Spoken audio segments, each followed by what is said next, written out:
যে বিএনপির কাছে 20 আসন চায় এনসিপি, চায় মন্ত্রিসভার হিস্সাও, মন্ত্রিসভায়ও হিস্সা, এই ওনারা লিখেছেন শিরোনামটা। ভেতরে মূল বক্তব্যটা হলো যে এই নির্বাচনকে কেন্দ্র করে এখন তো বিএনপি অথবা এনসিপি অথবা জামাত অথবা অন্যান্য এবি পার্টি এবং অন্যান্য পার্টি যেগুলো আছে তারা তো নানা ধরনের নির্বাচনী জোট করছে, যে কার সঙ্গে কে জোট করে নির্বাচন করবে। এর মধ্যে আমরা দেখেছি যে জামাতে ইসলাম তার 300 আসনের প্রার্থী ঘোষণা করেছে, কিন্তু তারপরেও বলা হচ্ছিল জামাতও জোট করতে পারে এবং যদি কারোর সঙ্গে খুব কার্যকর কোনো জোট হয় তাহলে হয়তো তারা সেখান থেকে কিছু আসন ছেড়েও দিতে পারে। একই রকম কথা বলা হচ্ছে বিএনপি সম্পর্কেও, কারণ বিএনপি এরই মধ্যে 237টা আসনের সম্ভাব্য প্রার্থীদের নাম ঘোষণা করেছে। এরা কেউ চূড়ান্ত না, কিন্তু সম্ভাব্য প্রার্থী। সম্ভাব্য প্রার্থী তারা যেহেতু চূড়ান্ত না, 300 করতে পারতো, কিন্তু তা তারা করেনি, 237টা করেছে। 63টা আসন তারা ফাঁকা রেখেছে। কেন? এটা নিয়ে প্রশ্ন হয়েছে। বলা হচ্ছে তাহলে হয়তো তারা এই আসনগুলো অন্য কাউকে দেবে, কারোর সঙ্গে জোট করবে, এরকম। বিএনপি কিন্তু বলেছে মাঝখানে যে 237টা আসন তারা ঘোষণা করেছে সেগুলিও চূড়ান্ত না, ওখানে আবার চেঞ্জ হতে পারে। কিন্তু আমরা দেখেছি যে এনসিপির সঙ্গে বিএনপির একটা নির্বাচনী জোটের কথা একটু আগে থেকে শোনা যাচ্ছিল, বেশ কিছুদিন ধরে শোনা যাচ্ছিল। আমার কাছে মনে হয়েছে এটা খুব একটা প্র্যাকটিক্যাল কথা না। আমি নিজে যদি বিএনপি নীতি নির্ধারকদের মধ্যে থাকতাম তাহলে আমি এই ধরনের জোট করতে চাইতাম না। যখন সেটা আমার ব্যাপার, আমি যেভাবে বুঝি। কারণ জোটটা মানুষ কখন করে?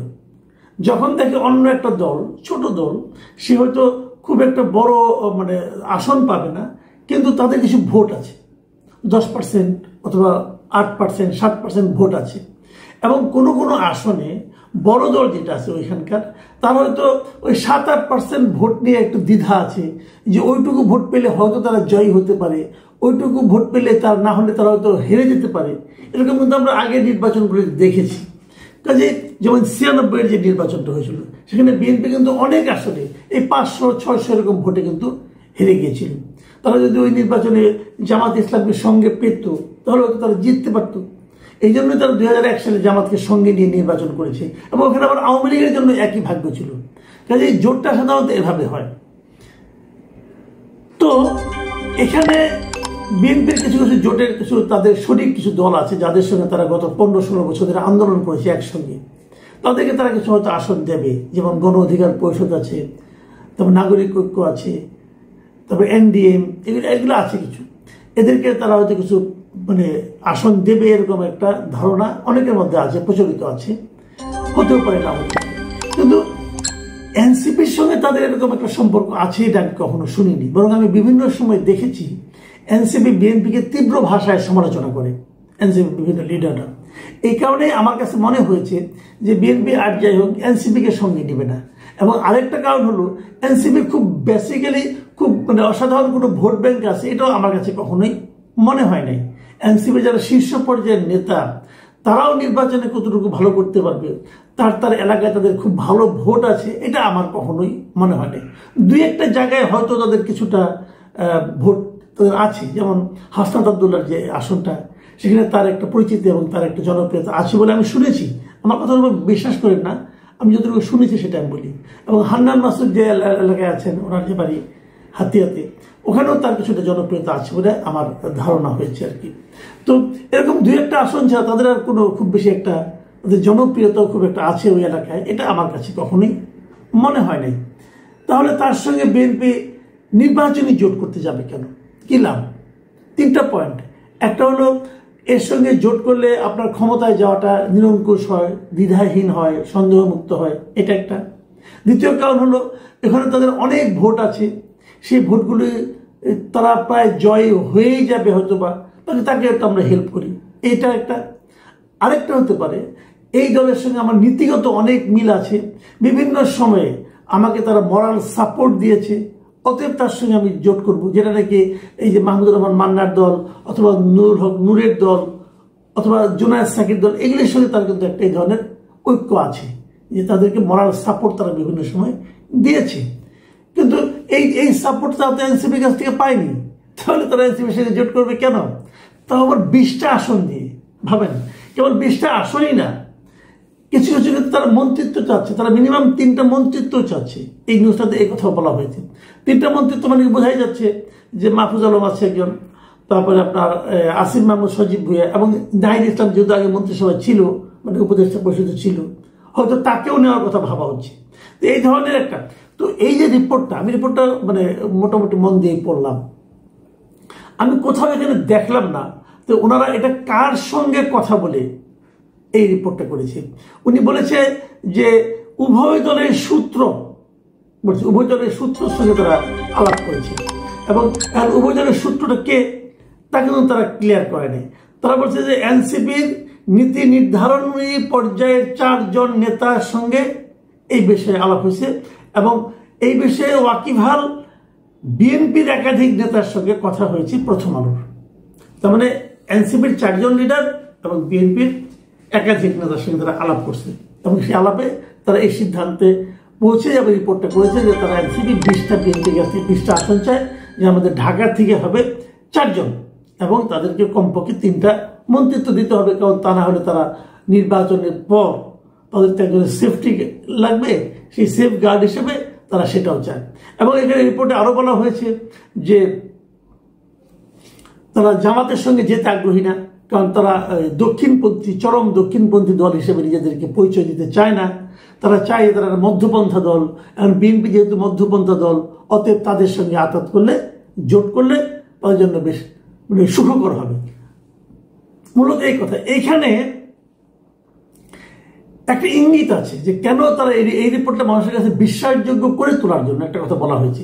সেই কথাটা কি, যে নির্বাচনী জোট এবং সমঝোতা নিয়ে এই মাসের 2 তারিখে, মানে নভেম্বরের 2 তারিখে এক সংবাদ সম্মেলনে এনসিপির আহ্বায়ক নাহিদ ইসলাম বলেছিলেন যে আমাদের মৌলিক দাবিগুলোর সঙ্গে যারা কাছাকাছি আছে এরকম দলের সঙ্গে আমাদের যদি ঐক্যবদ্ধ হতে হয় বা কোনো ধরনের সমঝোতায় যেতে হয়, তাহলে সেটা আমরা বিবেচনায় রাখব।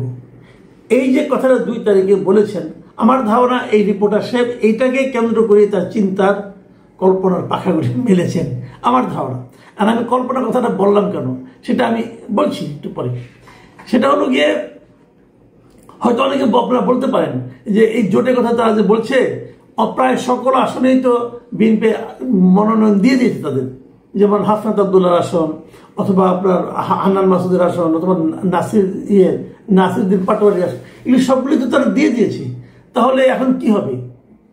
এই রিপোর্টে এমনও বলা হয়েছে দেওয়া হলেও পরে সেগুলো আবার উল্টো করা হতে পারে, এই ধরনের একটা সম্ভাবনার কথা বলা হয়েছে। পুরো রিপোর্টে মাত্র 1 জন লোককে কোট করা হয়েছে, শেষে দিয়ে সেটা পাবেন আপনারা। সেখানে হলো যে এনসিপির যুগ্ম আহ্বায়ক মনিরা শারমিনকে এই রিপোর্টার ধরতে পেয়েছেন, এবং তিনি প্রথম আলোকে বলেছেন যে এই মুহূর্তে নির্বাচনী জোট নিয়ে তারা কোনো চিন্তা ভাবনা করছেন না, স্ট্রেট কথা কিন্তু। তাহলে পুরো রিপোর্টটাতে ওনার যে স্পেকুলেশন তা কিন্তু মনিরা শারমিন কিন্তু নাই করে দিল। ইন্টারেস্টিং হলো, এই রিপোর্টটা প্রকাশিত হওয়ার পর আমি বেশ কয়েকটা পত্রিকায় এই ধরনের নিউজ দেখলাম।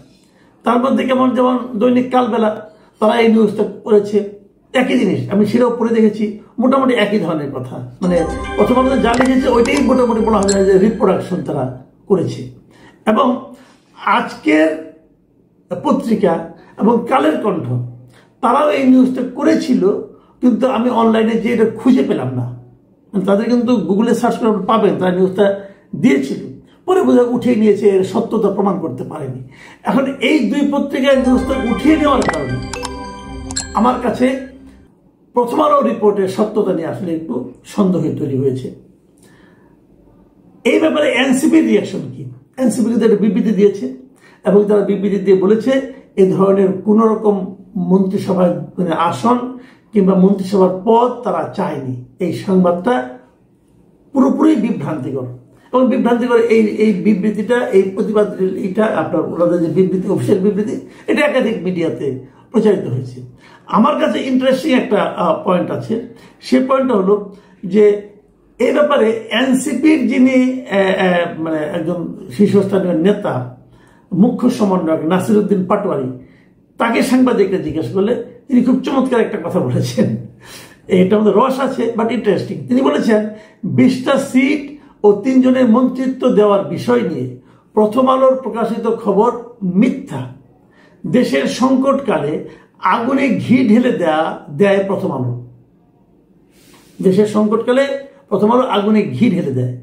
তারপরে বলছে মতি ভাইকে বলবো, মানে প্রথম আলো যিনি সম্পাদক মতিউর রহমান, তাকে উদ্দেশ্য করে বলছেন যে মতি ভাইকে বলবো আপনি হয় সাংবাদিকতা করেন না হয় রাজনীতি করেন, প্রয়োজনে এনসিপি থেকে আমরা আপনাকে মনোনয়ন দেব। দেখেন, নাসিরউদ্দিন পাটোয়ারি অনেক সময় অনেক কথা বলেন, উল্টাপাল্টা কথাও বলেন, আক্রমণাত্মক কথা বলেন, হাস্যরস তৈরি হতে পারে এমন কথাও বলেন, কিন্তু ওনার এবারে যে কথাটা, এই কথাটাকে কিন্তু আমি খুব সিরিয়াসলি নিয়েছি এই কারণে উনি কিন্তু মতিউর রহমানের মতো একজন সাংবাদিককে রসিকতার ছলে বলেছেন যে একজন সম্পাদক হিসাবে আপনার করণীয়টা কি। এবং আমিও বলবো জনাব মতিউর রহমান, আপনি সম্পাদক হিসাবে কিন্তু এখানে সেন্সিবল কোনো আচরণ করতে পারেন নাই। আপনার রিপোর্ট ছাপা হয়েছে আপনার পত্রিকায়, কিন্তু ওই রিপোর্টটা পড়ে কোনো পাঠক কিন্তু সন্তুষ্ট হতে পারবে না। এটা আমার কাছে একটা গসিপ নিউজ মনে হয়েছে। হয়তো আপনারা 4 জন এনসিপি লিডারের সঙ্গে আলাপ করেছেন, তাদেরকে কোর্ট করেন, পারবেন? তাদের নাম বলেন, পারবেন তো না। যদি পারেন তাহলে আমি আমার কথা তুলে দেব, কিন্তু আপনি যেভাবে লিখেছেন আপনার পত্রিকা, যেভাবে ছাপা হয়েছে, এটাকে আমি আসলে রিপোর্ট আমি নিজেই বলি না। দেখুন, আমি নিজে টানা প্রায় 15-16 বছর রিপোর্টিং করেছি। আগে যে ছোট রিপোর্টার হয়তো ছিলাম, কিন্তু আমরা কিন্তু এই জিনিসটা মানতাম। যদি আমরা না আনতাম, কোনো কমেন্ট না আনতাম, মানে একটা এই ধরনের সবই যদি মানে এই নির্ভরযোগ্য সূত্র, নাম প্রকাশ অনিচ্ছুক বলি আমরা, তখন আমাদের ওসময় আমি যার সঙ্গে কাজ করতাম মিস্টার তোয়াব খান, তিনি বলতেন যে দেখো ওরকম নির্ভরযোগ্য সূত্র, নাম প্রকাশে অনিচ্ছুক সূত্র, এটাগুলোকে বানিয়ে লেখে, এটা আমরাও বুঝি, আমার পাঠকরাও বুঝি। আমি রিকোয়েস্ট করবো প্রথম আলোর সম্মানটা আপনি রক্ষা করুন। আর পাশাপাশি আমি আরেকটা কথা বলি, আমি নিজে পার্সোনালি মনে করি বিএনপির সঙ্গে এনসিপির নির্বাচনে আঘাত হবে না, একেবারেই হবে না। আর 3টা মন্ত্রিত্ব, এটা তো ইম্পসিবল। আর যদিও আঘাত হয়, যারা বিএনপির সঙ্গে আঘাত করবে তারা এরই মধ্যে কিন্তু বেশ আতঙ্কে আছেন এই কারণে যে আঘাত করলে পরে নির্বাচনী জোট করলেন, সেখানে বিএনপি তার কোনো প্রার্থী দিলেন না, কারণ না দিলে পরে কি হবে, উনি দাঁড়াবেন। কিন্তু তাতে কি বিএনপি যারা সমর্থক অথবা বিএনপি যারা নেতা, তারা কি বসে থাকবে নাকি? তারা দেখবে স্বতন্ত্র দাঁড়ায় গেছে। সেই স্বতন্ত্র প্রার্থীর কাছে এই সমস্ত ছোট দলের বড় নেতাদের মানে ভয়ঙ্কর রকম পরাজয় হবে, নাস্তানাবুদ হয়ে যাবেন আপনারা। যদি আপনারা ধানের শীষ পেতেন, যদি ধানের শীষের প্রতীক নিয়ে নির্বাচন করতে পারতেন, তাহলে আপনাদের একটা আশা ছিল। কিন্তু নিজ দলের প্রতীক নিয়ে নির্বাচন করলে খুব একটা সুবিধা করতে পারবেন বলে মনে হয় না। এরই মধ্যে তো অধ্যাদেশ হয়ে গেছে যে ওই জোটের দলগুলিকে নিজের প্রতীক নিয়ে নির্বাচন করতে হবে। কাজে বিএনপির এই জোট আমি খুব একটা সম্ভাবনাময় দেখি না, যদি তারা করতে চান।